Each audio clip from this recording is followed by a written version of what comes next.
This guy is basically budget Saitama. Instead of properly doing that scuffed training routine, he did half the reps and skipped leg day. Unfortunately, we're not in the anime. We're in a video game that is balanced and fun. So no, you can't just one-punch your way out of your problems. The only thing I can say is this motherfucker's lung capacity is on par with Eminem, cause he sneezes like 10 middle-aged dads combined. The problem with this character is he doesn't have any range. So much like my jogging session at 3 AM in the morning from yesterday, your opponent's most likely gonna act like that woman I was running behind. It was very hard to catch up to her. I think me training earnestly even at that time of the day really motivated her. So much so she started screaming, so I started screaming too. To compensate for your lack of range, your ultimate bar charges twice as fast, and for it, you get 4 single-use moves, most of which can one-shot people. You need to choose wisely, because under certain circumstances, some are better than others. And if you're fighting against someone in serious mode, you should just run away, until he gets annoyed of chasing your ass and uses table flip or serious punch, which can be dodged pretty easily. Here's the combo. Sadly, it's not one punch, it's 28 punches. I counted.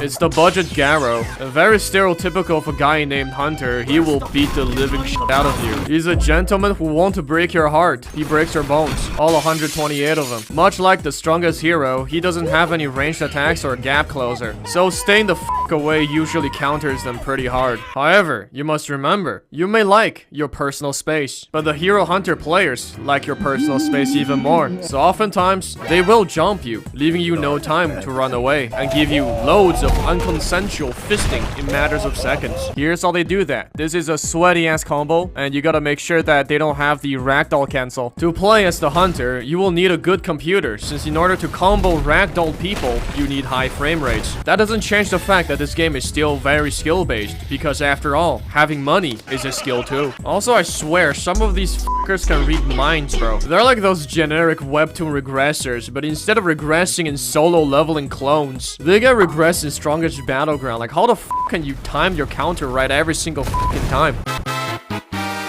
Genos, if he wasn't fucking useless. The firefighters of this world are employed solely because of this guy. He's clearly the favorite child of the devs because he's got all the cool moves. The gameplay feels like fucking Armored Core, bruh. Actually, technically that's not wrong, so. He's got pretty much everything. Ranged attacks, combo extenders, dashes, jumps. He's probably got a Swiss knife in his arms. Maybe also a lunchable dispenser. You will love this character if you're a Peroxide Quincy player who likes your steak charred and soaked in blood. The only downside is that most of your attacks can be blocked. So against someone who's not dog shit at the game, if your only quality in life is being a pesky little runner, there's nothing you can do. Unless you learn this combo. Just because you have a lot of ranged options doesn't mean you don't kick ass in CQC. This character is perfect for bullying noobs who haven't learned how to press F.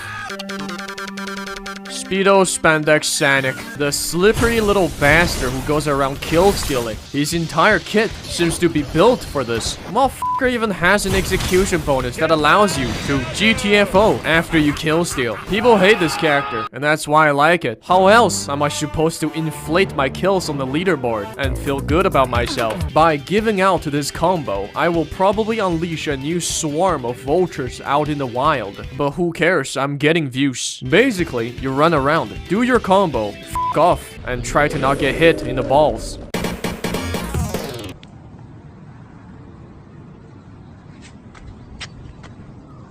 It's the guy with the baseball bat, I forgot his name. He's the perfect character for the masochist out there, because your ultimate bar gets filled by taking damage. Play this if you're the kind of guy fighting his demons and goes around saying shit like, "Oh, pain gives me more power." All jokes aside though, he's probably the best character for beginners. His 4th M1 doesn't knock back the target, he can deflect projectiles, and his ultimate has a one-shot counter. What more can you ask for? Anyways, here's the combo. He's like Cannondor, born to ball, forced to brawl.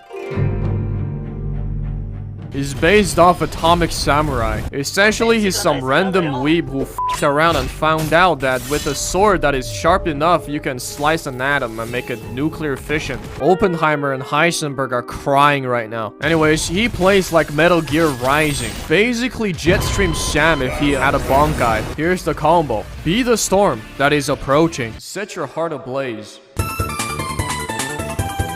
It's Bochi the Gojo, the nah and win guy. Basically the admin character that you use in your private server when you feel salty because your friend clapped your ass and you wonder why no one wants to play fighting games with you. Strongest Battleground has a very diverse and inclusive player base populating its servers. We got the noobs. Everyone loves them because they're free kills. Can't combo, can't block, can't dodge, no bitches. They're like the NPCs that sort of fight back in this game. There's the swipers, the kill-stealing Sanic player who stand on the sideline waiting for people to get low so they can swoop in for the kill. Kill yourself. They work smart, not hard. However, their kills may be many, but their skills are none. The third wheels are also a very common specimen. It's the guy who sees two people fighting and hop in the action without asking because he's either a sociopath or a psychopath. The teamers. That's me. I play Centurion in For Honor. I gank. What do you expect? The team killers. That's also me. I mean, I play Genos. If you're in the blast radius, that's your fault. Stop running into my punches. What do you mean I dealt more damage to you than the guy you're fighting? Friendly fire? Nah, I'm just deleting that general direction. Sometimes you'll encounter a smurf. I'm just putting this out here. Smurfing, or pretending to be weak while you're strong, is a symptom of narcissistic personality disorder. Don't mind me, I'm just casually dropping the mental illness bomb on people. So yeah, the next bacon you're trying to fry might just start using multi-speed explosion attack the moment you land an M1 on them. There's also the guy with no enemies. I don't know what they're doing here, they're just chatting and having fun. Holy shit. Sorry, we don't do that here. This is not Brookhaven. Not to be confused with the guy with no enemies. There's the guy with no enemies. This guy's got no enemies because he's got none left. He will indiscriminately commit systematic genocide. Finally, there's the rankers. They try hard in ranks. Okay, now here we go. This is insane. Oh my gosh, that's unbelievable. I tell you what, I might kill myself if somebody made that on me. Enough said. There's no endgame, only very bored people who have committed a minor amount of senseless slaughter. You're so bored in fact that you start picking up trash cans and throw them at people for no reason just so they get mad at you so you can beat them up. You game with your performance tab open at all time and yell at your family for watching YouTube short because it increased your pin by 10 milliseconds. You may have played ranked and has gotten pretty far on the leaderboard, but nobody knows because they can't see your rank in the main game. You wander around without purpose, waiting for Tatsumaki to come out so there's finally a woman in this godforsaken game. Anyways, that's it for the video. Like, subscribe, and comment, or I will use you as the training dummy.